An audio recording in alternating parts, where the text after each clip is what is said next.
ক্রেতাদের আনাগোনা বাড়লেও ঠিক সেভাবে শুরু হয়নি বেচাকেনা। পশুর দাম অস্বাভাবিক বলছেন ক্রেতারা, আর বিক্রেতারা বলছেন আজকের মধ্যেই জমজমাট বেচাকেনা হবে হাটে।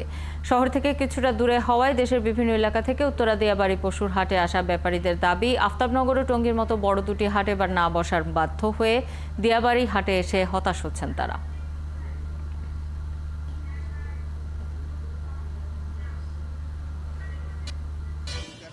এখন যে গরুর দাম বলে, যে গরুর 1.5 লাখ সেটা বলে হলো 1 লাখ 10 এরকম বলে। গরু 1.5 লাখ দিয়ে কিনে আইছি, 90, 1 লাখ 10 এরকম কয়। এইভাবে করলে আমরা গরুটা কেমনে বেচবো? 3 দিন আগে আসছি, এখন পর্যন্ত গরু বেচতে পারতাছি না। আপনার মনে করেন যে 120-এর মাল 80, 75 এইভাবে দাম বলতেছে। এই হাটে আইসে তো কোনো লাভ হইতেছে না। রাজধানীর পশুর হাটের আরো খবর জানবো, সহকর্মী রহিম রুমন যুক্ত হচ্ছেন। রুমন, শুক্রবার ছুটির দিন, কেমন দেখছেন রাজধানীর পশুর হাটের পরিস্থিতি? বেলা বাড়ার সাথে সাথে ক্রেতার সংখ্যা কি বাড়লো?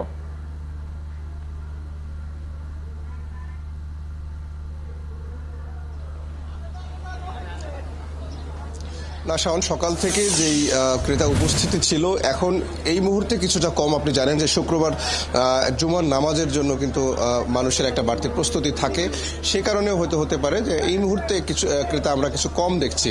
তবে শাওন, আপনি যেটি বলছিলেন যে প্রচুর পশু কিন্তু আমরা দেখছি এই হাটে এবার এসেছে, কারণ এই আশেপাশে দুটি বড় বড় হাট কিন্তু এবার হচ্ছে না। আফতাবনগর এবং টঙ্গীর একটি বড় হাট এবার হচ্ছে না, যার কারণে পুরো এই যে প্রেশার সেটি কিন্তু এই হাটে এসে পড়েছে। যদিও ক্রেতার তেমন দেখা এখন পর্যন্ত পাওয়া যায়নি। ঈদ কিন্তু একেবারেই সন্নিকটে, আপনি জানেন যে আর মাত্র 3 দিন পরে ঈদ। এখন পর্যন্ত বিক্রি তেমন নেই, তবে ক্রেতারা একেবারেই যে হতাশ তা নয়। তারা অনেকে আশা করছেন যে আসলে ঢাকার ভেতরের যেই পশুর হাটগুলো, এখানে কিন্তু বেচা কেনার মূলত হয় শেষ সময়, একেবারে ঈদের 2-1 দিন আগে মূলত শেষ হয়। অনেকে ঈদের আগের দিন কেনেন, সেই আশায় কিন্তু ক্রেতারা আছেন। তবে আমরা কয়েকজন ক্রেতার সাথেও কথা বলেছি, তাদের এক ধরনের গদবাঁধা অভিযোগ তারাও আসলে করছেন যে বিক্রেতারা দাম বেশি চাচ্ছেন।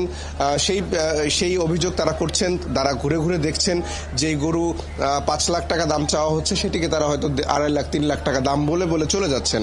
বিক্রির অবস্থা এখন পর্যন্ত তেমন ভালো না। তবে এই যে হাট ঘিরে বিক্রেতাদের এক ধরনের ভোগান্তি আছে।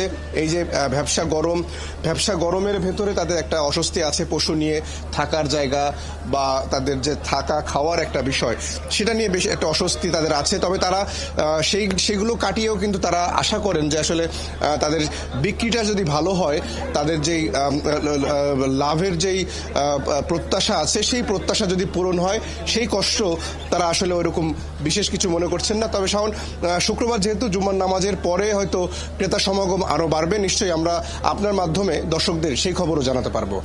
খবর রাখতে থাকুন রুমন, এরপরে নিশ্চয়ই আরো বিস্তারিত তথ্যের জন্য ফিরবো আপনার কাছে। আমাদের সাথে যুক্ত হয়েছিলেন সহকর্মী রহিম রুমন।